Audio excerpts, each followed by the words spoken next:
Travel Growth Podcast.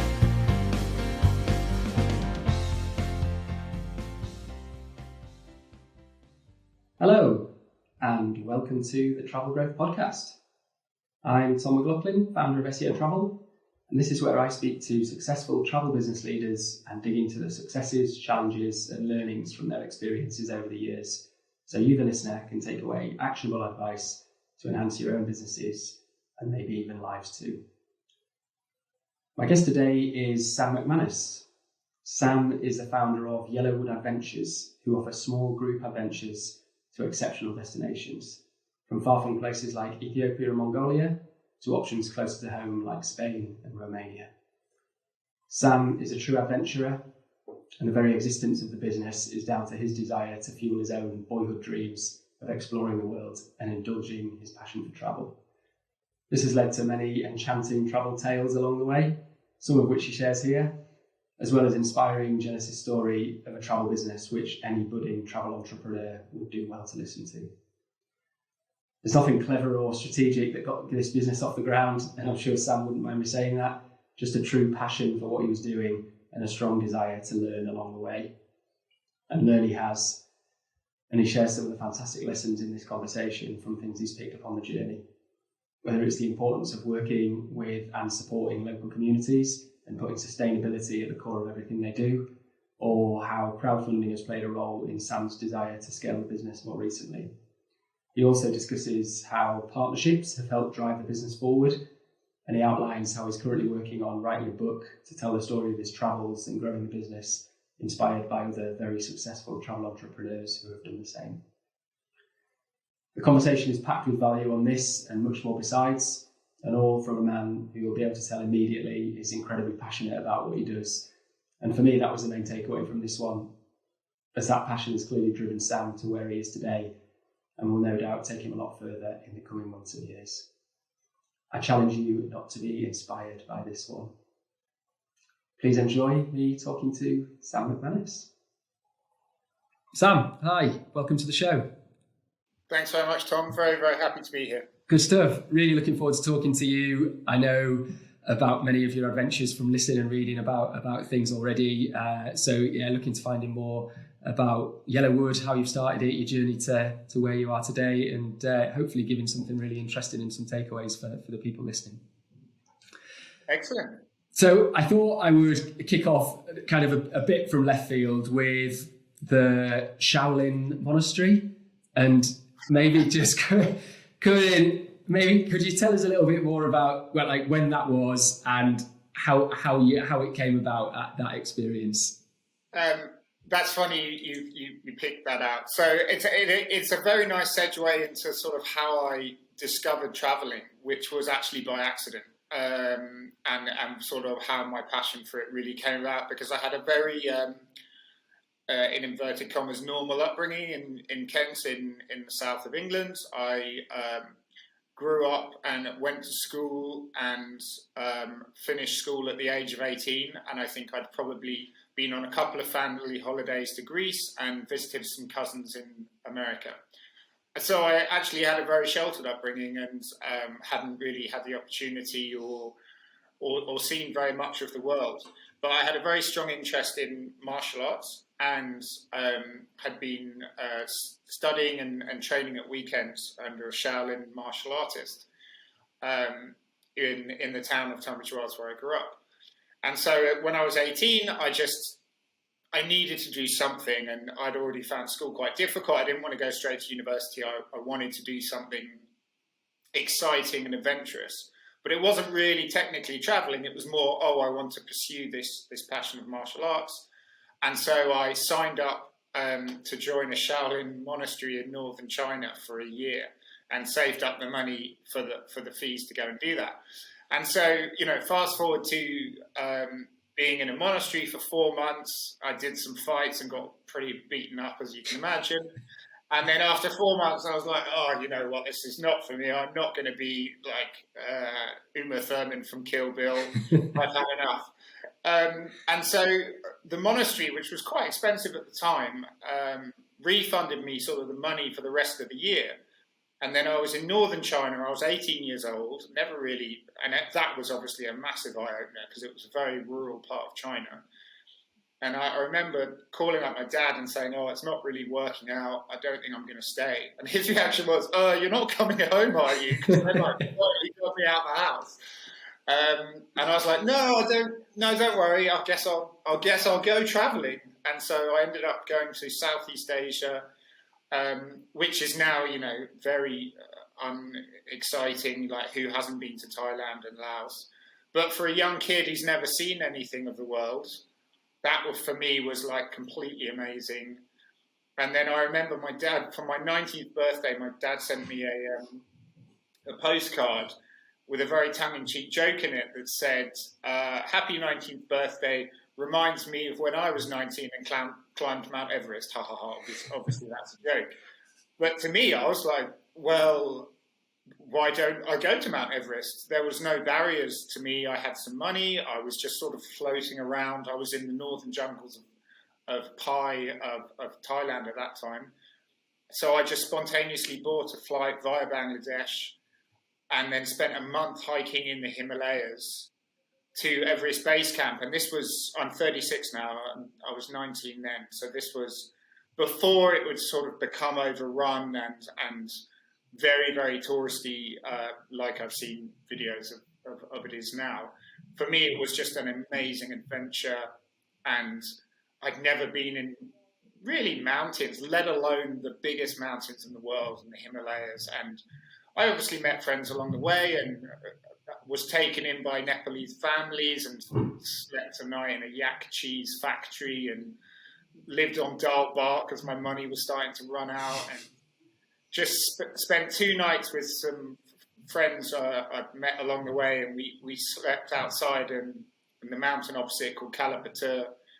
And I just remember the sky going completely purple and the sun, as it was setting, obviously Everest is the last thing it hits, and it just went a bright gold. And that moment just sort of changed my life forever. Everything from then on, every job I took, every decision I made was just seeing more of the world, because I just could not believe what was out there. Yeah. And from a very sort of normal countryside, so it's kind of like growing up in the Shire of the Lord of the Rings, to that sort of first taste of what the world has. And I've been going ever since, and I'm not running out of new and amazing experiences, because it's a big wide world out there.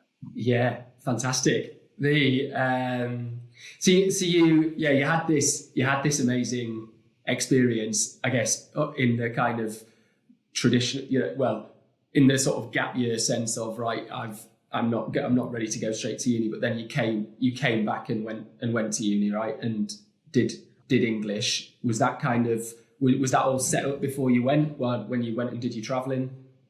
No, and I actually then took a second year out to go and live in the south of Spain. I was very, very idealistic when I was younger, and that didn't wear off for a long time. I wanted to get back to nature, to older ways of living, and I had a sort of confused relationship with the modern world. And I went and I saved up some money in the UK, and then did what was called woofing at the time, which is where you can work for free on these Spanish farms and for food and board. And I started to learn Spanish, and it was before, and I did that for almost 6 months. And then, some time starts to go by, and then I'm like, well, I can't be a farm labourer for the rest of my life. And my grandfather had really introduced me to reading that first time I'd gone away. So I was really just loved books, history books, novels, and I was just reading more and more. And I didn't really have a plan of what I wanted to do. I just knew that if I was going to study anything, that's the only thing I would study. So I went back to the UK and got a place at Bath University to study English literature, but I only lasted a year doing that in the UK before I talked my way onto the exchange program that they had at a university in Japan. So I then spent my second year living in Japan, in the southern island of Kyushu, studying Japanese, which had nothing to do with English literature. I said, well, if I can study Japanese, then maybe I could read the Japanese literature and compare it with English literature. And then the university was like, oh, he just wants to go. Yeah. And then, it was just, as I said, everything I did was about travel. I came back, I finished university, and then I saved up and moved to South America and spent 6 months exploring South America, and then lived for a year in Mexico. Did the same, moved back to the UK, got a job, and then moved to the Middle East and lived for 2 years in the Middle East. I was just obsessed with seeing the world. I just loved doing it, and I never got bored of it. And to fast forward, I sort of want to rush over that sort of thing. I did 6 years of a corporate career, wasn't really enjoying it, learned a huge amount, learned some very important skills, because with an English literature degree, you don't have a foundation in business. And I went through, I trained as a journalist, and then moved into producing events, and then moved into a sales capacity for data products, and just learn how businesses work. Mm.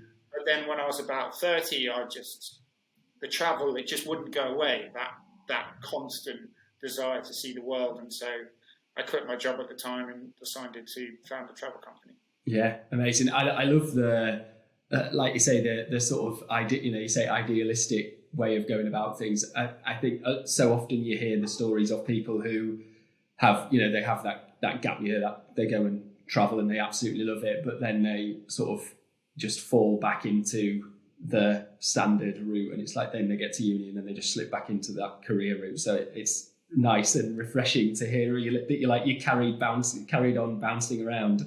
And obviously it's, like you say, it's pushed you to doing the thing that you really want to do, no matter how much you or society or life kind of try to get you back into the usual yeah, and it certainly did. To be honest, I just didn't have a choice. I couldn't, I was just seeing my friends effortlessly scaling the corporate ladder in whatever their professions were or whatever those industries were, and it just was not working for me. I was just not built for that, and I was not unsuccessful, because I always picked jobs that involved travel. So I was always doing a lot of business trips to Africa and the Middle East, for example. And I loved living in the Middle East because I got to travel all around Saudi Arabia and Oman and all of these amazing, interesting places. And I was very good at that. I'm a self-starter. I would just go out, shake a few hands, and, business would happen if you just go and sit down and you're going to sell something eventually. But I just couldn't like you said, I just couldn't sit back and then just go with it, because it just wasn't for me. Yeah. Just to delve into like a couple of those things you did along the way then. So did you say your first kind of job then out of uni was a financial journalist? Was that what you did? Yeah, so I moved to, as I said, I wasn't done with traveling after university, and I moved to, after 6 months traveling around in South America, I lived in Mexico on the beach for a year in the Pacific coast called Puerto Escondido, which is a famous surf town. I was just teaching English. And then, time starts to go by pretty quickly. And then that's similar to the feeling of when I was in Spain. I was like, well, look, I've got a fantastic life here. I'm surfing all the time. My Spanish is getting fluent, but I'm teaching English at a university. Like, I'm earning pesos. You can't, you could just get stuck here. You get a girlfriend, and then, you might have a family, and then what, you're going to be an English teacher for the rest of your life. I was definitely ambitious. I just didn't know where to take it. So I moved back to the UK and just, like most people do, fell into a job, which at the time was with a financial media company called Euromoney, because of my English literature degree. And I trained for a year as a financial journalist, as you rightly said, and then moved into, journalism was quite a calling. It wasn't mine.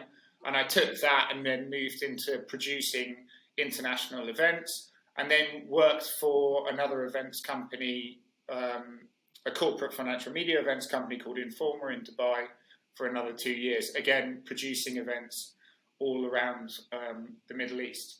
And that really put me in good stead, because you learn about sales and marketing and content. And when I look at how I've set up YellowWood Adventures, it's more of an events business than a travel company. And I've sort of built it as such. Yes, we do bespoke tailored trips, but mostly I've created set itineraries I've gone and done a research trip in a country and met local guides and partners. And I've seen an itinerary that I think could be great. And it's normally about 9 days. Sometimes it's 2 weeks. And then that's an event. It's instead of the event I was producing before, which was 2 or 3 days, this is a 9-day event, or it's a 12-day event. And it's you buy a ticket or you don't buy a ticket. So they're group adventures. The products are set. Yeah. And I like that idea of you get something and you, by trial and error, you create something and it's good. And then people can use that knowledge that you've taken the time to research of the country and then purchase that product, which in our case is group travel in small group adventures. And what do you think the kind of advantages and disadvantages of doing that? You mentioned obviously like this, the bespoke route, kind of how do you weigh those two things up? Well, they're very, very different. I mean, they're almost completely two separate businesses in a way. With bespoke travel for the client, the cost is much, much higher, because especially for the type of frontier markets that I've always been interested in, the types of countries we go to, Ethiopia, Kyrgyzstan, Mongolia, Lebanon, you're going to need private transport to get around. So you have to cover that cost yourself. You have to cover the cost of us organising and taking the time to liaise with you and our partners on the ground for the trip that you want to do. You know, there's a cost that comes into that. So the cost is much, much higher. And then, of course, you're going by yourself, or if you've got a friend or a partner, you're limited to the travel experience and who you're going with.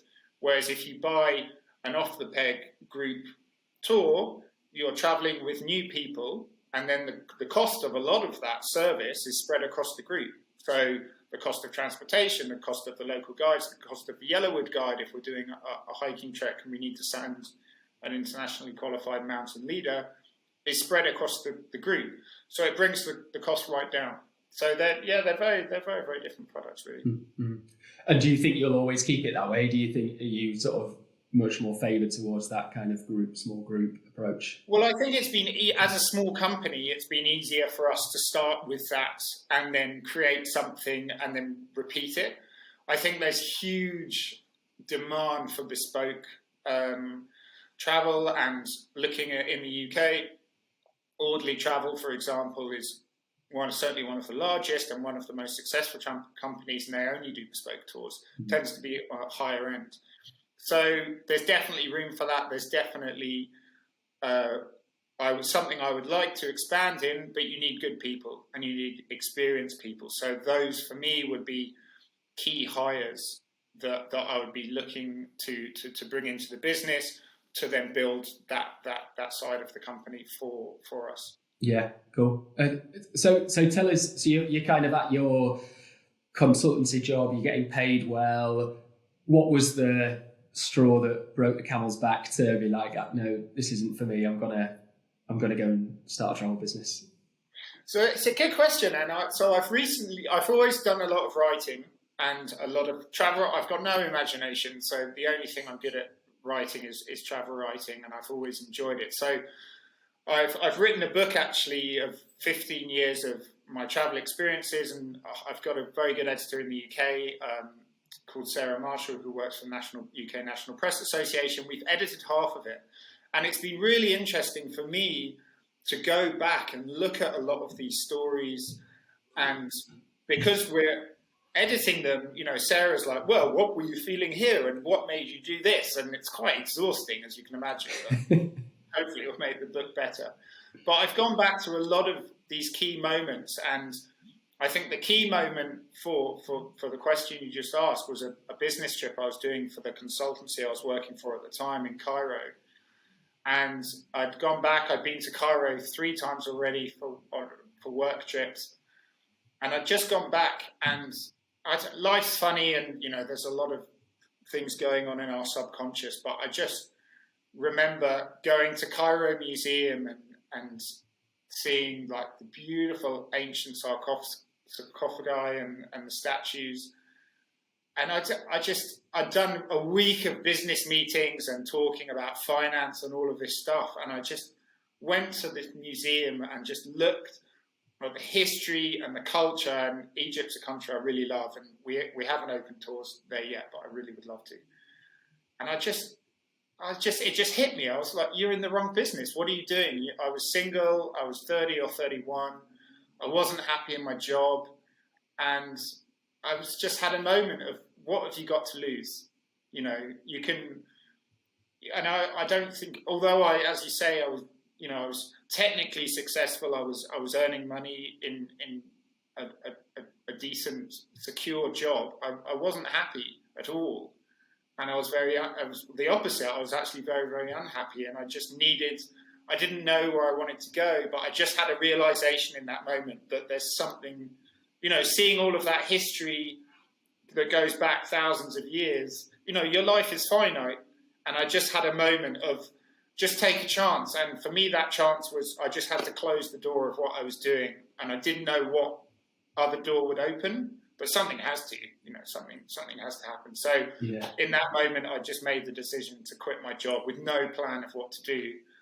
And then, necessity being the mother of invention, in the week that I closed it, I just said, well, you love traveling, so just start a travel company.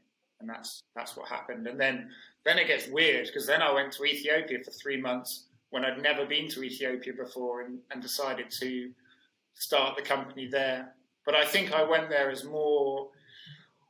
very sort of cathartic experience, because I just wanted to get back to just out of the corporate world. I wanted to get back into nature and somewhere wild and just spend time in mountains and with people who lived in traditional ways.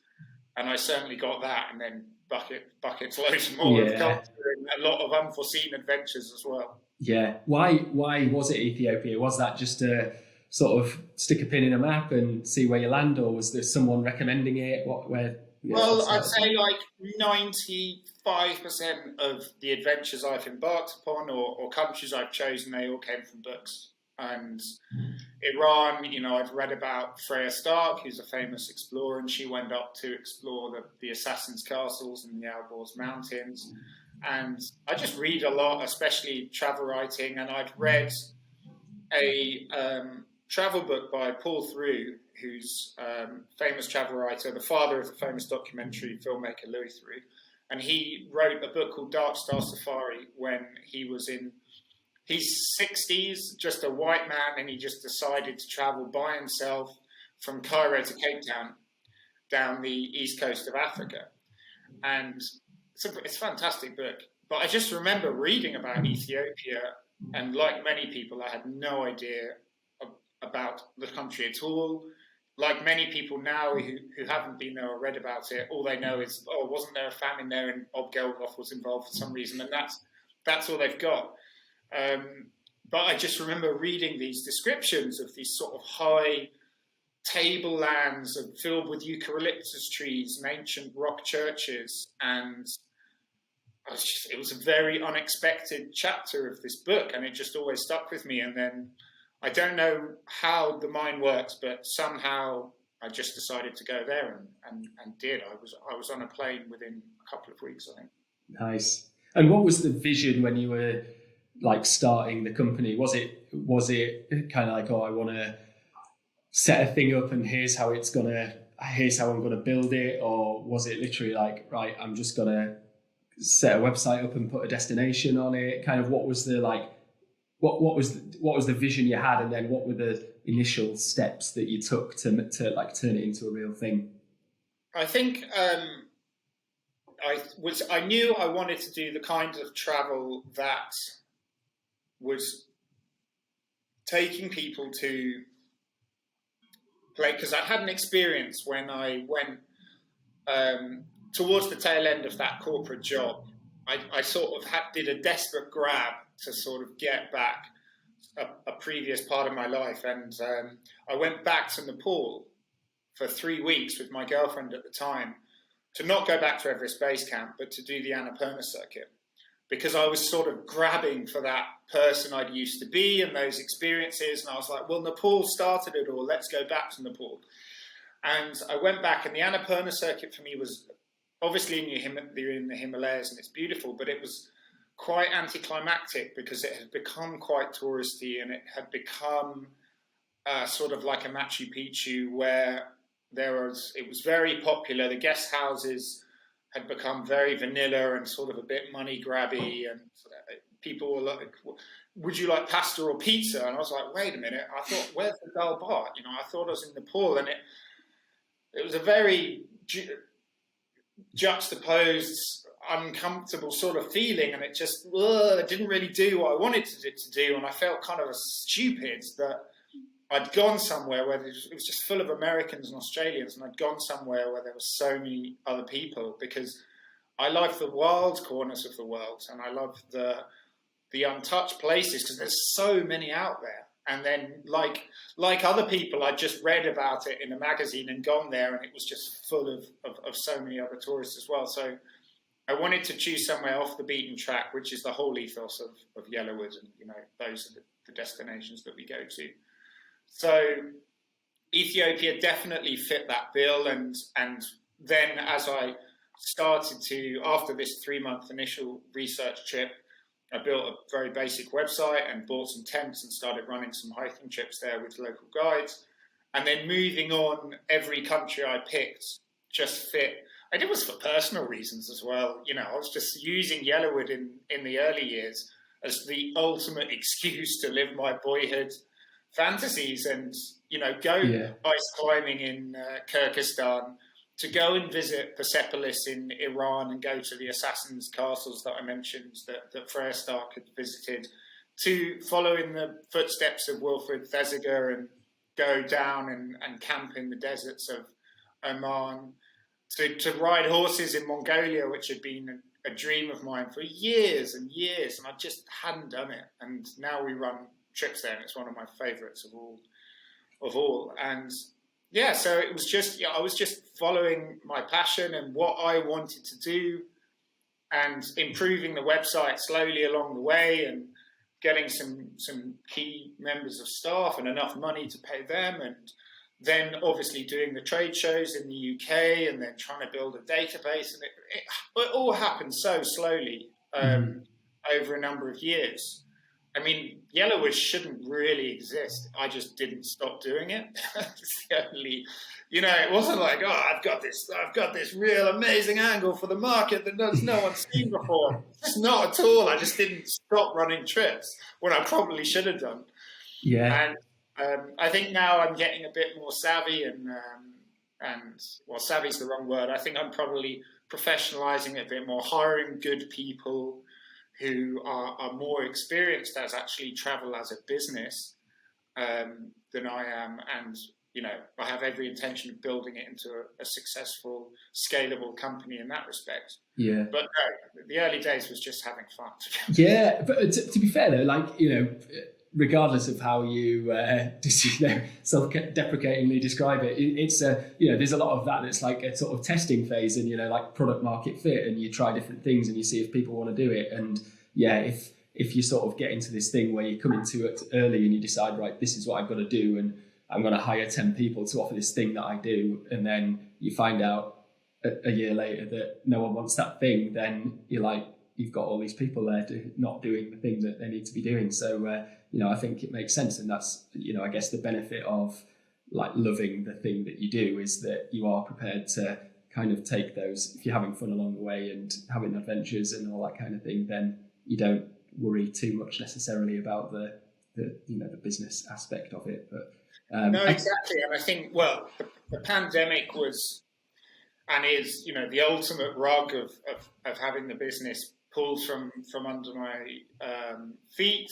In a way, I'm almost happy it happened. I really needed a rest. I needed, because self-deprecating or not, I really was just trial and error, making up as I went along. But it's exhausting. It's a lot of work. You're planning new trips. You're then publishing them on the website. You're doing sales. You're hiring people and then letting people go if they don't really work out. You're meeting guides, and it was just constant. And I think I was just getting pretty tired.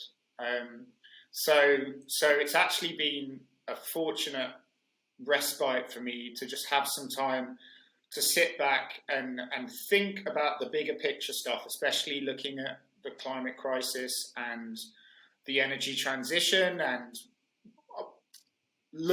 realizing the impacts that we can and were starting to have on the environments that we traveled in. And, I wasn't sleeping at night metaphysically because of, the carbon that we were putting out from the flights.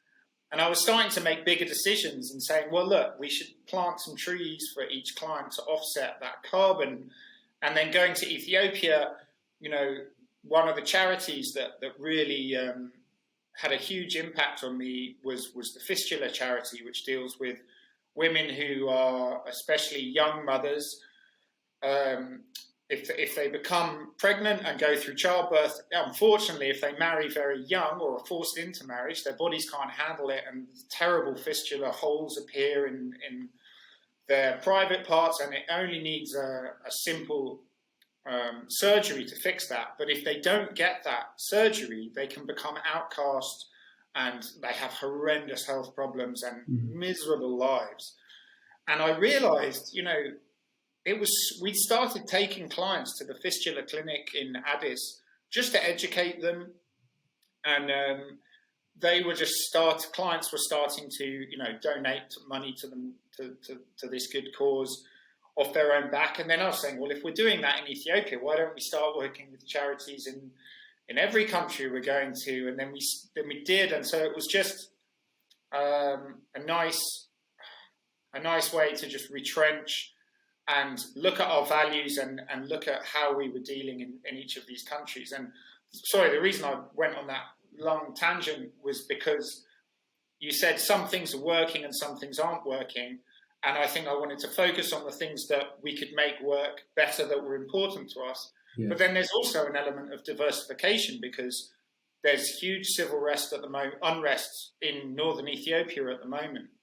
It's essentially a civil war with the Tigrinya people fighting against the Ethiopian government, and a lot of the Eritrean soldiers have come across the border and are killing civilians. And I had to send my own money there to just get our guide out, and because they burnt his house down and had killed his father, and all of his money and ID was in his house and had been burnt. And so, and then Iran, similarly, because of the Trump administration kicking up a lot of the sanctions, we can no longer travel to Iran. So some things are completely out of your control as well. So I would like to have more diversified options. So for when some places no longer become available, we don't have to fall down as a business because of the type of frontiers that we're going to. And now with the pandemic, travel is going to just be a lot more complicated, I think, going and over the next couple of years. It's not going to be a straight road.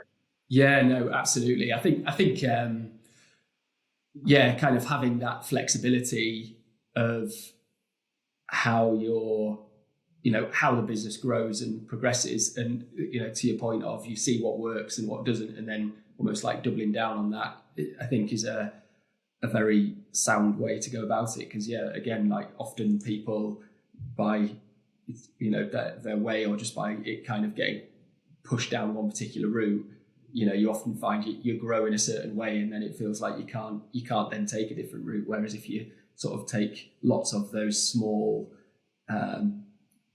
corrections or redirections, or however you want to call it, I think you sort of stay on a better path, rather than getting to a point where you think, I've got to make some humongous change.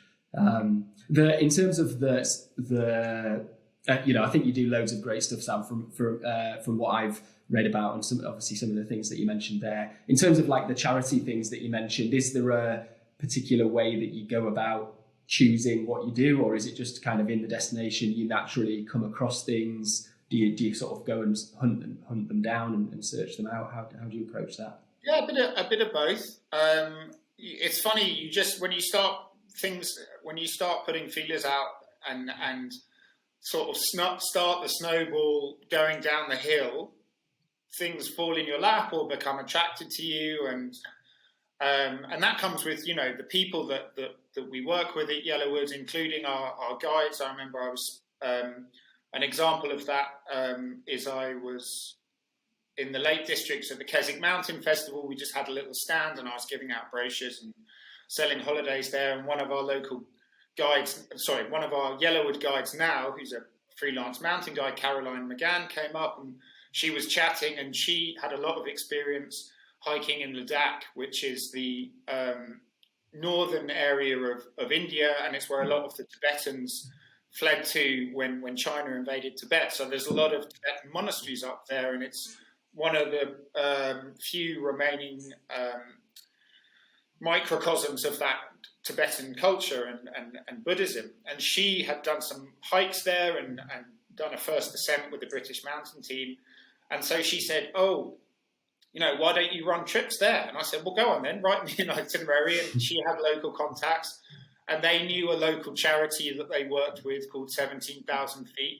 And so we just naturally partnered with them, and they help underprivileged children in the region get to school and have access to medical equipment.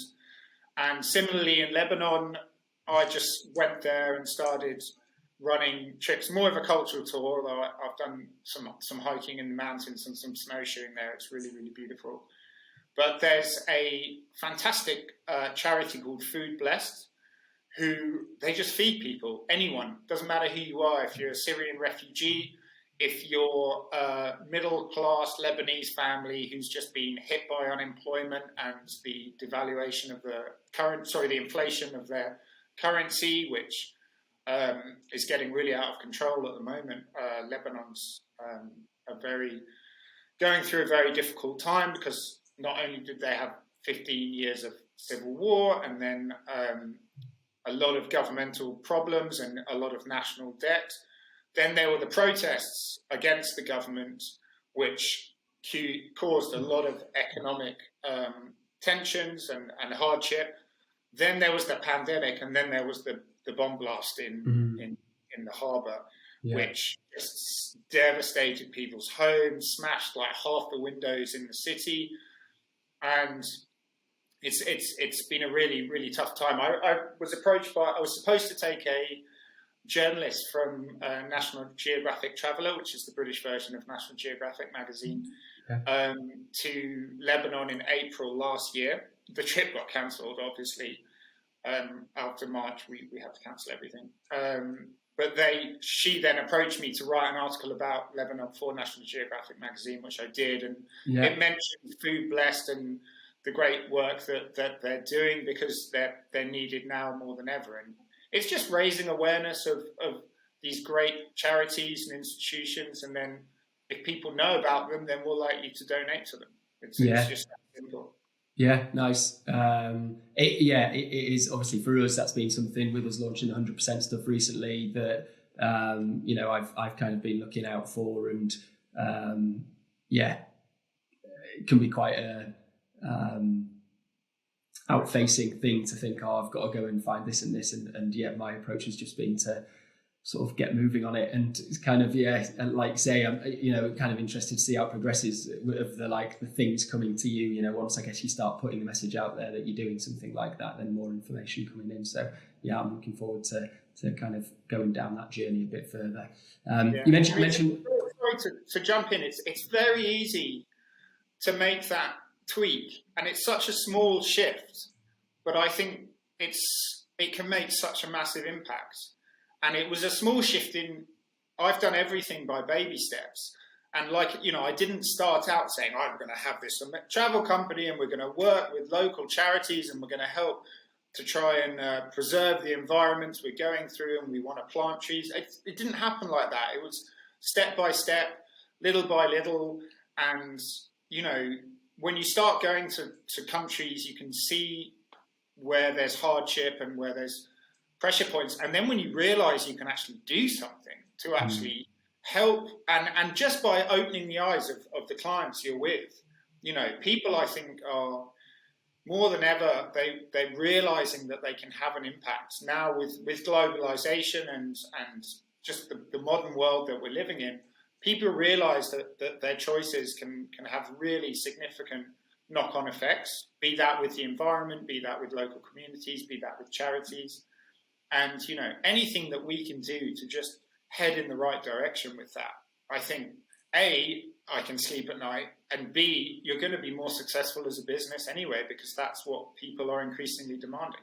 Exactly. No, absolutely. I think from our perspective, it was very much of that mindset for me of, how can we come up with a model that works for everyone? So you're not just kind of giving away the livelihoods of people that you work for or work with or yourself. It's like, no, this has got to help the business grow, and we're also then going to be able to have an impact, and because the business grows, we'll be able to then consistently have a bigger impact off the back of that. So I think for me it was trying to come up with a model that would allow everyone in the scenario to win. And it's, sounds very much like what you're saying, Sam, is that message and those good things that you're doing and that positive impact that you're having will also benefit you by proxy, because that's what the world is recognizing, that we need to do something about all these different issues. And I'm learning all the time, and in my corporate job, the last one I had before I quit was working for an energy consultancy.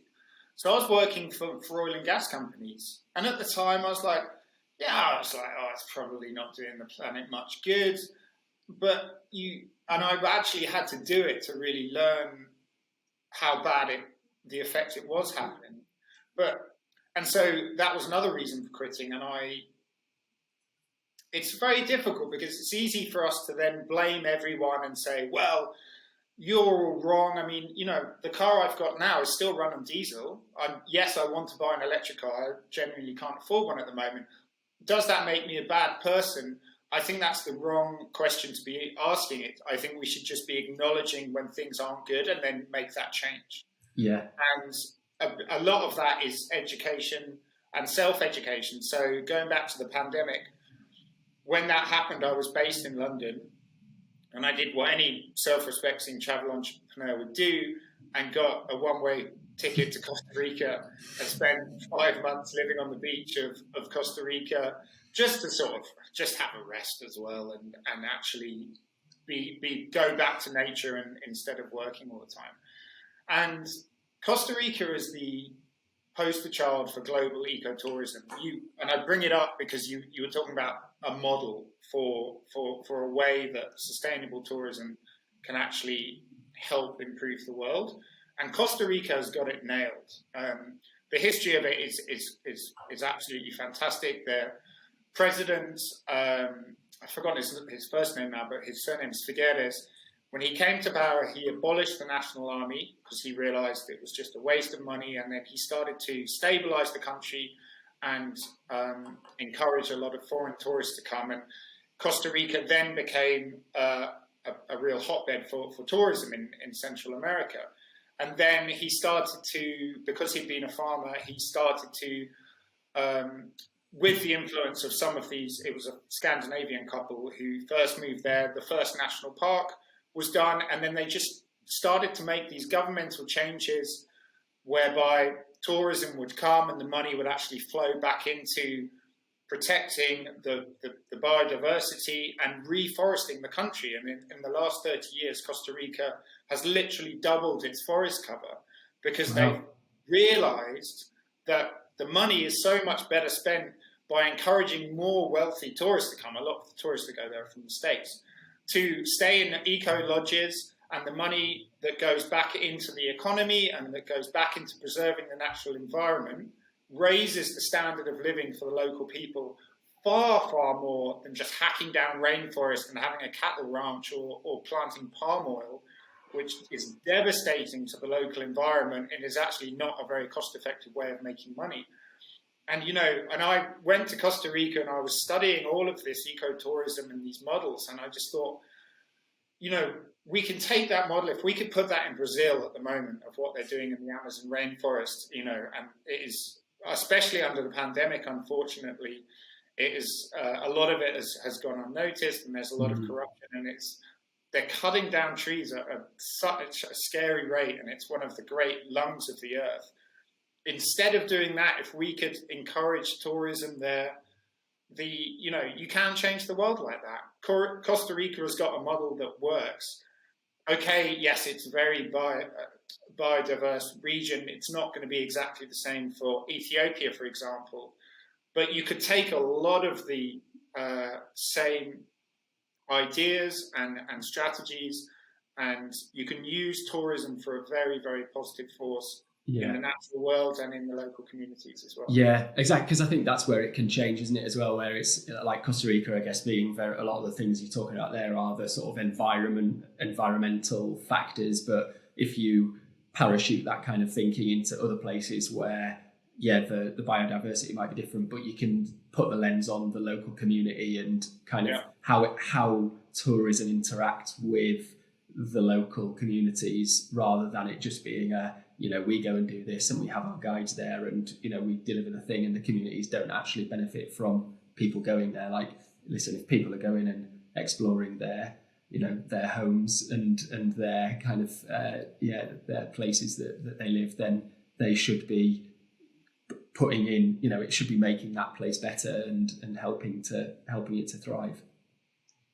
Exactly. And for us, and I would encourage anyone who buys any travel product from any company, just make sure you're going local and, you're using local tour guides, you're staying in local businesses, you're eating out locally, because the money just naturally then goes into the local economy. And it makes a huge difference. And the pandemic, as you know, a lot of people will be suffering at the moment because that tap has been turned off. So the sooner that we can get back out and start running trips again, the faster we can start helping those communities again. Yeah. So we've touched on the pandemic a bit. Outside of the pandemic, what are the biggest challenges that you've faced kind of since you started the business? Oh, that's a really good question. I mean, reaching people and marketing the trips in a crowded marketplace is, that's the great challenge of most businesses. I imagine just finding your clients, definitely getting better at it. Again, through a lot of trial and error. A lot of it is, again, the natural snowball that I mentioned. It really does work. The more people you can scrape together and launch a first trip in a destination, they come back, they then tell their friends, they share up their photos with us, which we can then share on social media, and then the snowball starts to creep down the hill, and then it builds up speed, and then the next year you do 4 trips into that destination, and then you've got them telling 4 of their friends, and then you've got more photos, and it naturally goes down. So getting started, it's the hardest thing. It was extremely slow. Now, it's just writing a book and like big ideas and things, and talking on podcasts like this, just taking any opportunity that comes your way. And once you get started, I think you emailed me rather than me emailing you. Yeah. It's that, whereas, which came off the back of a podcast. Yeah, that was where I found you. Yeah, exactly. Whereas, had this been 4 years ago, I would have probably emailed you and you'd have been like, "Nah, never heard of you." So you have to get going. I would say, and that's half the battle won. And then you have to keep going. You keep going to the trade shows, because often you'll go to someone and you sit down with them and you have a really nice conversation and you give them a brochure, but their holiday's already booked for that year. Yeah. And then they'll probably book with you for the next year for 6 months down the road. So then it's a year and a half. Oh, we've got a global pandemic. So it's like 2 years. So then it's like 3.5 years. I'm still waiting for that sale to come through. Good lead time.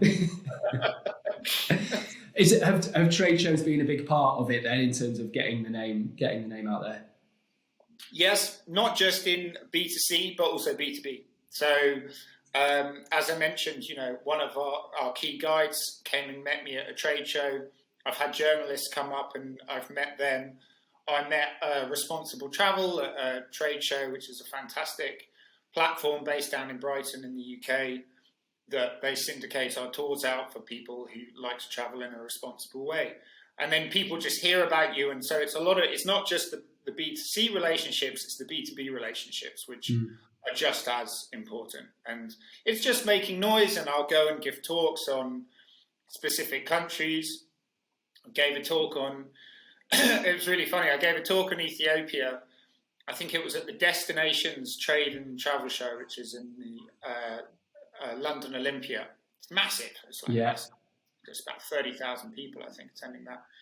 And a lot of people come up and people buy trips off the back of it. And there was an Ethiopian tourism student called Luam, who lived in London, was studying tourism at the University of Westminster.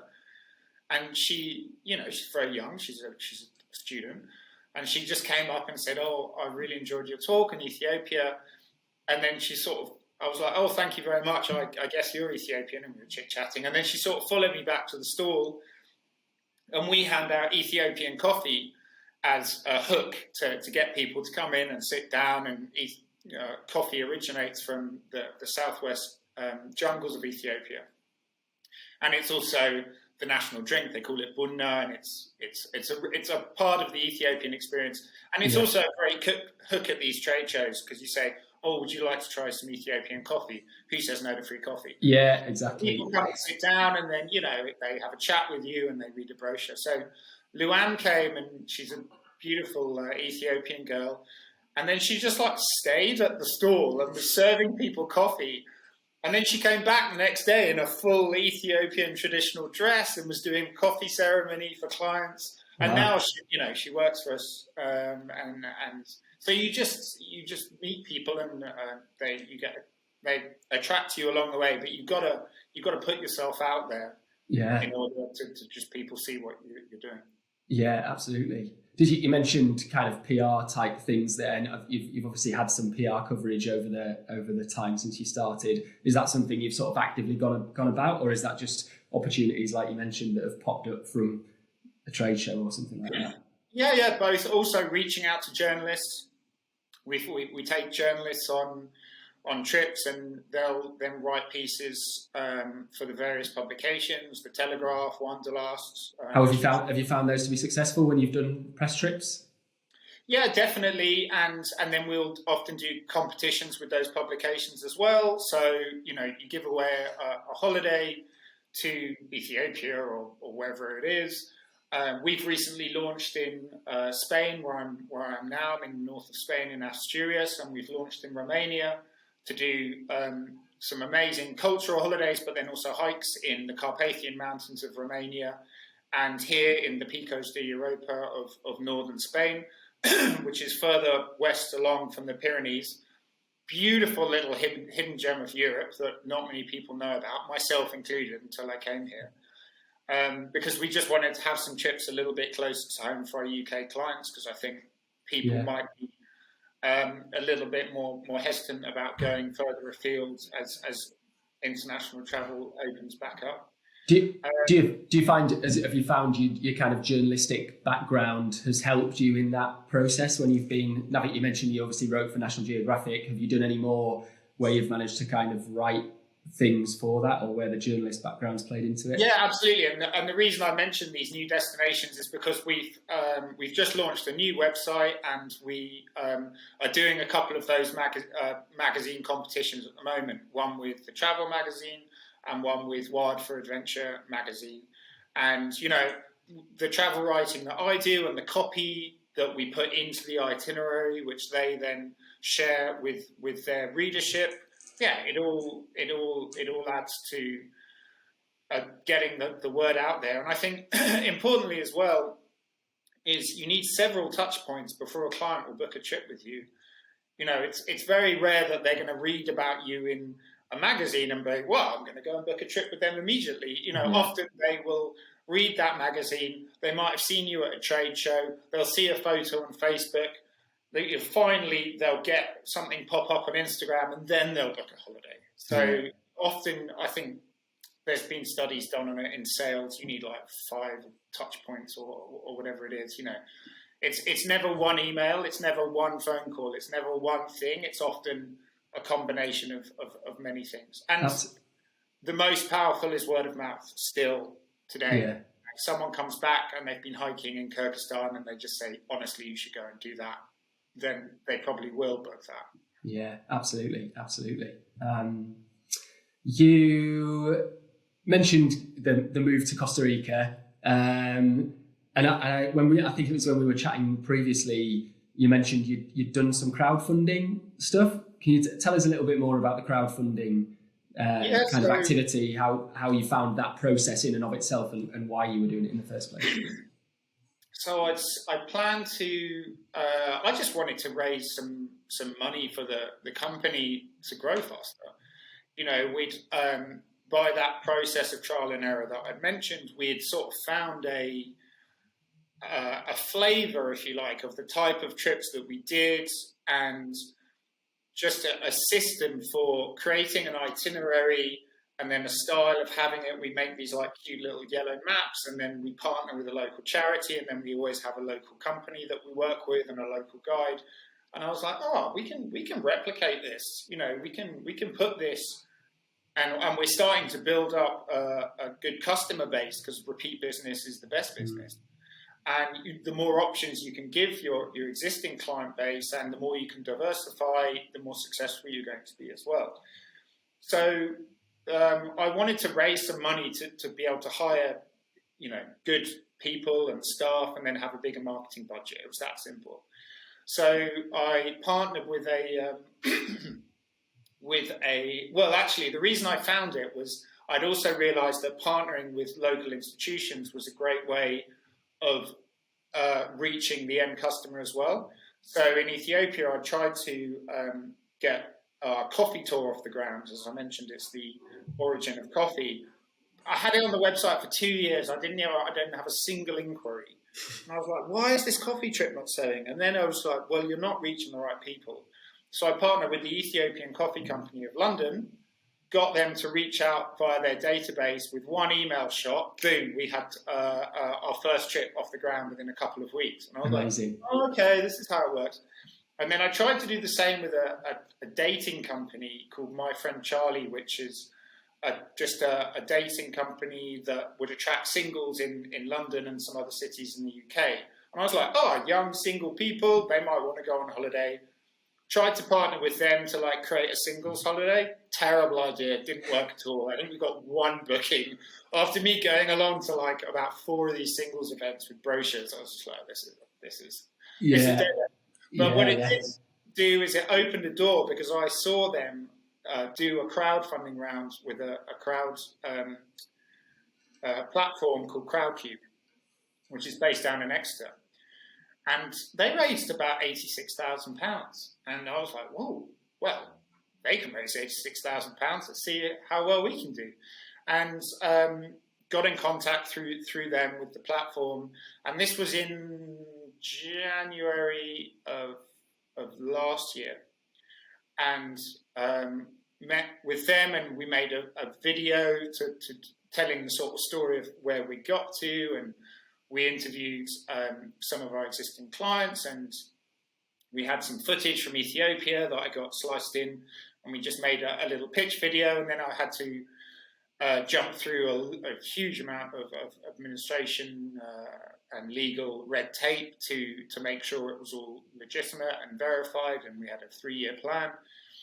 And we were ready to go, and then the pandemic came. So I was like, that's not really going to work. Was in Costa Rica, and then after a few months, no one knew how long this was going to last. So we were ready to go, and I just said, well, it took me 3 months to set it up. Let's just pull the trigger and see if people want to invest in us. And we did, and we raised £62,000, which at the time I was aiming for 100. I was bitterly disappointed with. And then after a couple of days and weeks happened, and I was like, well, actually, in the middle of a global pandemic, raising that money is no small change. Pretty amazing, has allowed us to build an amazing new website, especially in this time, and a lot of it's sitting in the bank for marketing when international travel returns. Yeah. But a lot of the people who invested were existing clients. So they knew that the pandemic was going to last, but they'd been with us. They knew what we were trying to do, and they believed in the company. And so what greater, show of support can you have than that, really? So it's quite touching. Yeah, fantastic. I think, to go back to the dating company link, and, there's someone, I'm struggling to remember who to attribute this to, but, someone says that there's no failures, only successes and learnings. And that being one, like, if you hadn't done that thing, which a lot of people would look at and say, oh, that partnership didn't work, what a waste of time. It's like, no, just that little nugget or that little thing that you happen to be following them and see what they do creates an opportunity down the line. So and who could have foreseen that? Who could have foreseen that me going along to some like random? It was one of them was axe throwing in West London, a singles axe throwing night. Wow. Fast forward 6 months would lead me to being in Costa Rica and raising money, which meant we could build a new website. It's just absolutely never wasted. You just don't always know how it's going to turn out. If you know. Yeah, and it's so important to put yourself out there and put yourself in those positions where that obviously there will be things there that you've done lots of things off in the past that won't lead to anything, but unless you have that attitude and you do kind of do that at scale, you don't find the ones that do work and have big impact off the back of it. Love it. The partnership thing as well, I think, is a great kind of insight. It's so clever what you did with the Ethiopian coffee company in particular, because that's, like you say, the niche is such a good fit. I think that's what characterizes partnerships that work particularly well, is when you can find that fit bit to be very, very specific, and it can still work on broader levels, but that the way you to kind of team those two things up is a key word you just mentioned was scale, and a lot of the stories I'm telling you now are in the first person. I did this, and then I went and did that, and it didn't work, but it kind of worked. But it's been a lot of me. And I'm just one person, and you cannot scale a company with one person. We've got a small team now, but imagine if we had a big team, and which we will have, and you attract really, really experienced people, and they've got amazing connections that, again, you couldn't even dream of. So, I want to stop this being a me story, and I want to bring a lot of really passionate people and experienced guides and travelers, and because unfortunately a lot of travel companies will have gone out of business in the last couple of years. There's a lot of experience, there's a lot of talent out there, there's a lot of professionals. I want to bring them in and see where their connections can lead to, because like I've said, from my experience, you just never know where it's going to lead to, and it's really exciting. Yeah. How have you got? What's your view of that from a team point of view, Sam? Then have you got what your plans? How will you grow it out? What kind of people will you bring in, and what will they do? Yeah, just sales, marketing, PR. We need new guides as we launch in new destinations, because we always use local guides, always. But when you're taking someone on a hiking trip, for example, you need a qualified mountain leader and someone who knows first aid. So, as we grow as a company, we're just going to need more people. And then one of our guides already, she's studying sustainability at the moment, because I want that to play a much rather larger role in our itineraries and how we operate as a business. And, I don't know what I don't know at the moment. And the way that travel is changing and will change in the future, I really want to have people who are very dedicated to that and are on the pulse of what's happening, because I can't, if you look back on the last 5 years, I've learned so slowly, and all of these changes have been incremental. I need good people, and you need a team to operate. And as our client base increases, you need better systems in place, and just the usual scaling of any business. And I think that's all I want to do, really. Yeah, absolutely. No, sounds good. Sounds exciting. It sounds like the things you've said, there's been kind of points and whether you were kind of cognizant of it at the time, or whether it's just looking back at different moments where you've made quite big changes, even if they don't necessarily feel like big changes in terms of how you do it. So again, the charity kind of thing of like, that's quite a big change in the sense of like what you do with your business, even if the decision is just like, oh no, I'm just going to go and do that thing, or like the going to Costa Rica and kind of thinking about sustainability and all those different kind of things that go into that. Do you have a kind of any particular kind of approaches to like the bigger thinking to bring, to kind of come up with stuff, or does that just like drop into your head in the middle of the night, or in the shower, or all those cliches?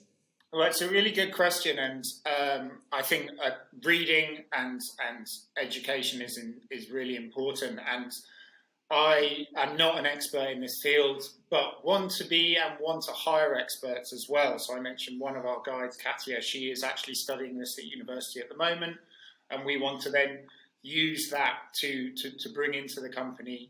And the new hires that we make in the future, they will have a lot of experience in this area.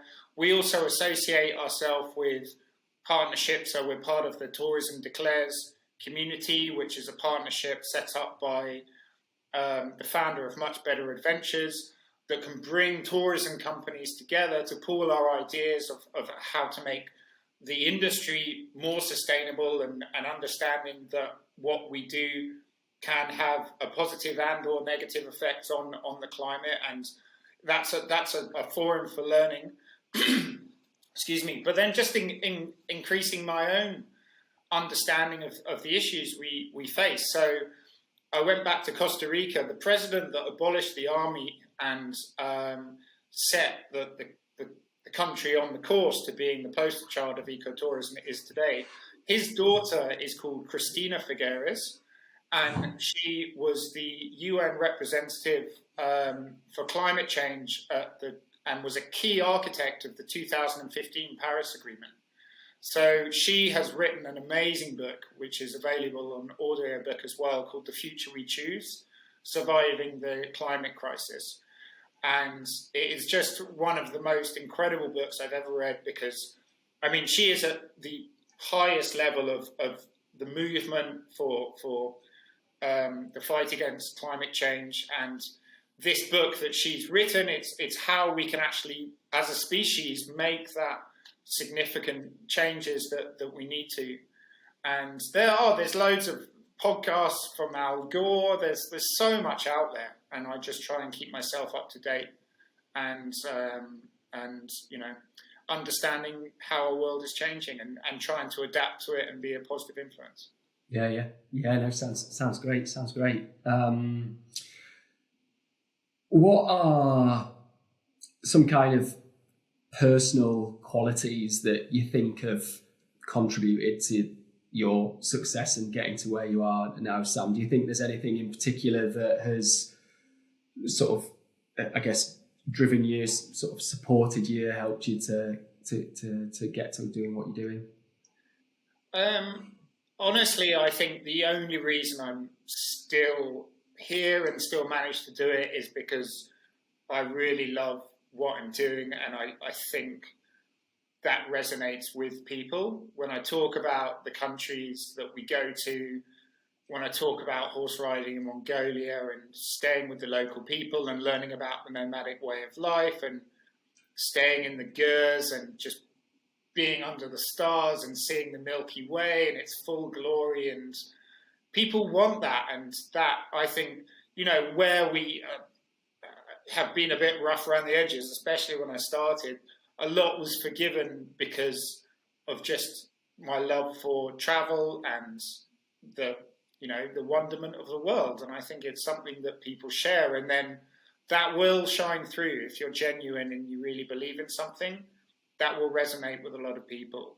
So I think, that has been what has allowed me to continue and build the company. And everything sort of follows after that. The first time you run an itinerary, it's never going to be perfect. And, you get some complaints. some people have a better time than others, and it's rough around the edges. That improves, of course, but then overall, if you do what you say you're going to do, and the places you take people to are as amazing as you say they are, which they always are, well, then you're always going to have a positive, overall experience. Yeah. Do you have any like routines or habits that you've established kind of that have helped you in running the business itself, or that just like day to day you think help you function better? Well, if I did have them, they were all sort of got flushed down the toilet. Yeah. Let's talk before that then. Yeah. So if someone's listened to this a year from now, and hopefully we've all forgotten that the pandemic ever happened. What were you doing? I think a lot of it will be remembering those habits. I've got to. For me, it's just talking to people. It's just with clients. It's giving them a personalised service. It's listening to what they're saying. It's hiring really good people who really love what they're doing as well. Like Kathy, our head of operations, should always just call up a client and then ask them questions that the client didn't even know that they were interested in when they were booking the holiday, and just communication is key. Adventure travel, there's a lot of moving parts to it. You've got to make sure that you're selling someone something they actually want to do, because you just get a feeling sometimes someone will call you and say they want to do a hike. One of our most popular hikes was in northern Ethiopia, which unfortunately we won't be able to return to for a while. But it was very challenging, physically demanding, hot to Africa. We were staying outside in tents, but you're roughing it and you're in the elements. You need to be physically fit. And you would speak to someone and they would say, well, I've never really been hiking, but I think it could be fun. And it's like, this is not for you, because you don't know what you're getting into. If you've never been hiking before, you're going to really not enjoy this at all. So talking to people, finding out what they want, and then being honest with them as well. And that's why very early on, I started it with an idealistic, we're just going to do like extreme hiking adventures to off the beaten track destinations. But then I was losing so many people because I realized they couldn't do these hikes. And even if people can, they don't want to rough it. So then we started launching cultural tours, which are not physically demanding, but you still get to go and experience the culture of those different countries. Yeah, nice. We've so almost nudged into some points around, I guess, like having a personal brand with some of the things you've said, Sam, like in talking on podcasts or writing articles. We haven't talked about it from the sense of like social media and things, but then you mentioned the book as well, that you're writing the book. Is kind of having a personal brand something that you've actively done, or again, is that just something that's kind of happened out of necessity because you're so entwined with the business? Tell us a bit about that, and then I guess if you can bring into that the book and the idea behind the book and kind of what you're looking to achieve with that would be good. Yeah, I think it definitely wasn't planned. I think there's a personal brand. You need a story and you need a face, because people are, we're quite simple creatures, really. A brand of a company is just an idea. And I read books of founders, Johnny Bealby, who founded Wild Frontiers. He wrote a couple of travel books before he started his company, and I was interested to read them because I wanted to know what his personal story was. And the founder of G Adventures, he's written a book called The Loop Tale, which he got a forward from the Dalai Lama. I was like, well, how can I top that with my own? Yeah. I was like, that was pretty impressive. And the founder of Patagonia, the famous... Yves Chouinard, is it? Yeah, I can never pronounce it, but Let My People Go Surfing. That's such a great name for a book, isn't it? Yeah, I've read that recently. I myself am interested in these people, because a company is, it is one person or a couple of people's vision, And if I'm interested, well, then I imagine other people are interested. And it was actually, I'd always written stories and travel writings, mainly for my research trips. When I did a lot of solo travel, as I said, it was the great excuse for me to go and live these boyhood dreams. And I would write those down, and being asked by National Geographic to write that article gave me a huge amount of confidence, because a lot of people emailed me and called me and said they really liked it. And I was like, well, I've got 80,000 words over here of other stuff I've written, and it just gave me the confidence to get an editor and put it together. So the book is a real intertwined journey of almost everything I've been talking about, but written down in the form of travel writing. But the overall narrative was this journey that began in the Ryukyu Islands of Japan, up to Costa Rica, and the book ends in Costa Rica, looking at and going into much more detail than I've talked about the models of sustainable tourism. And half the book is about Ethiopia, which I spent that first 3 months there. After I'd finished that trip, I don't know why, but I remember I sat in the garden of the Taitu Hotel and just wrote 30,000 words of the experiences I'd have over the last 3 months. Wow. Because I'd been reading so much at the time, and I just thought, if I don't get this down now, it's lost forever. Thankfully, I did get it all down. So the book is actually, that's the overarching narrative, is that first 3 months trip in Ethiopia, but each chapter is interspersed with a section from different travels from around the world, right, including these early trips to the jungle in Bolivia, and that mention of the business trip in Cairo, and then going on to Mongolia, Lebanon, Kyrgyzstan, Oman, and all of these places. So, nice. I think there's some good stuff in there, and I want to go on and do documentary films and just continue that passion I have for showing people these wonderful places, because often you just don't know what's there. I mean, Ethiopia, it's a perfect example.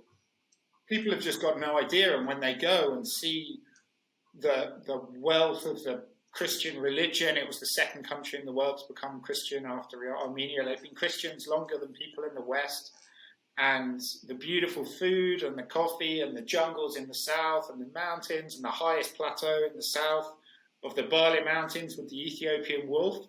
Like, when I'm talking about it, people are like, what? I've just got no idea. And the world's a big place, and there's so many other places to show. I'm not going to run out of material.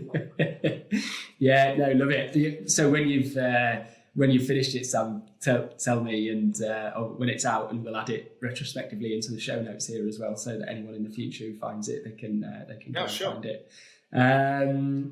So just coming into like the last couple of questions before we bring it to a close. We've touched on kind of the future of travel a little bit in terms of the things that you're doing and the sustainability angles and all those kind of things. I know you did a travel survey last May, I think it was, that I found. I think on Instagram I saw it. How do you have a sort of brief overview of how you think travel, what direction you think travel will go in? What came out of the survey? Was there anything interesting in there that you kind of took that could feed into that? Well, yeah, it's the great question of where does travel go from now, and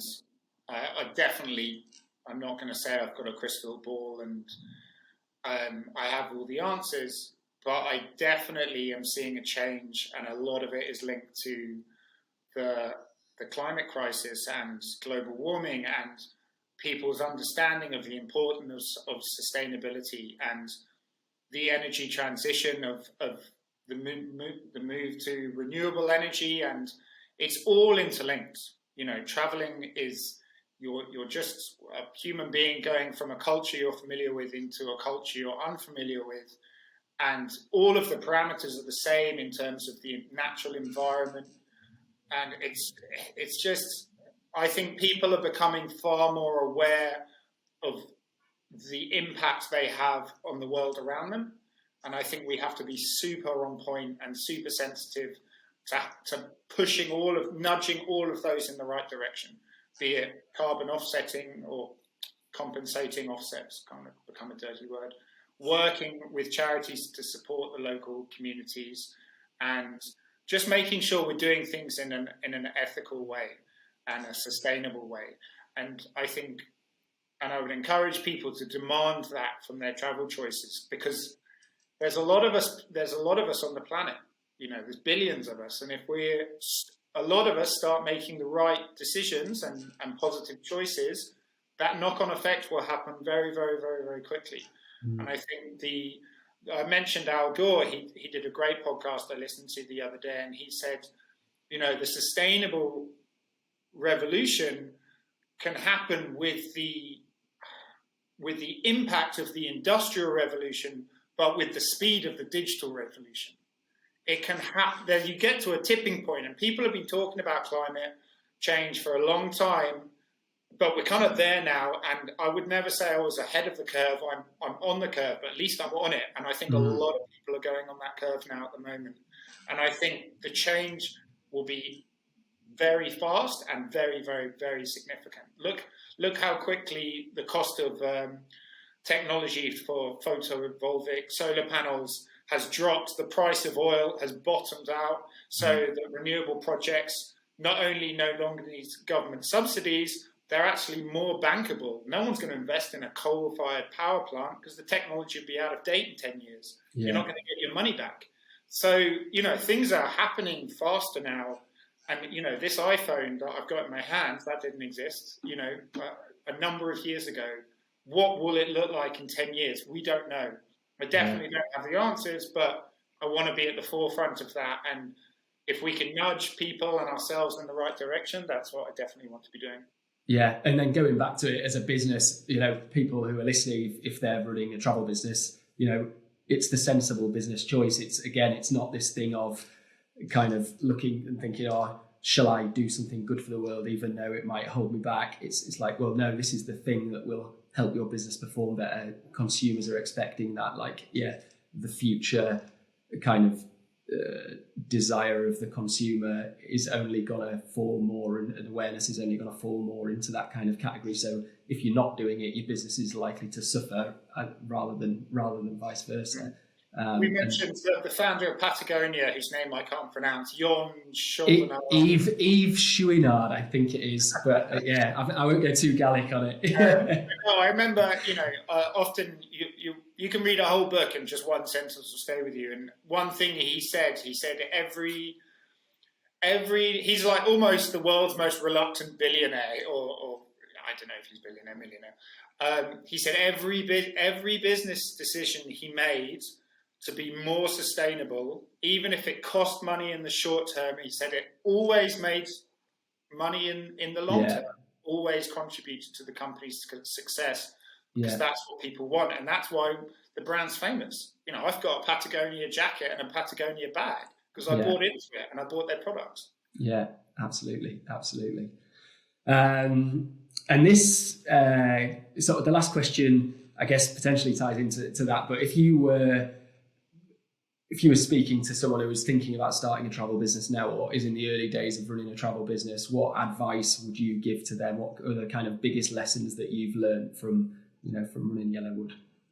I think I'm not sure if it's the answer you expect, but honestly, I'll just say I try and get some good people on board as soon as you can, and try and get some good partners to work with, because I built it so slowly and made so many mistakes, and I just kind of was headstrong and did it my own way and did it by myself. But I'm just one person, and you can't grow a business or scale a business in a decent amount of time, or reasonable amount of time, with just one driving force.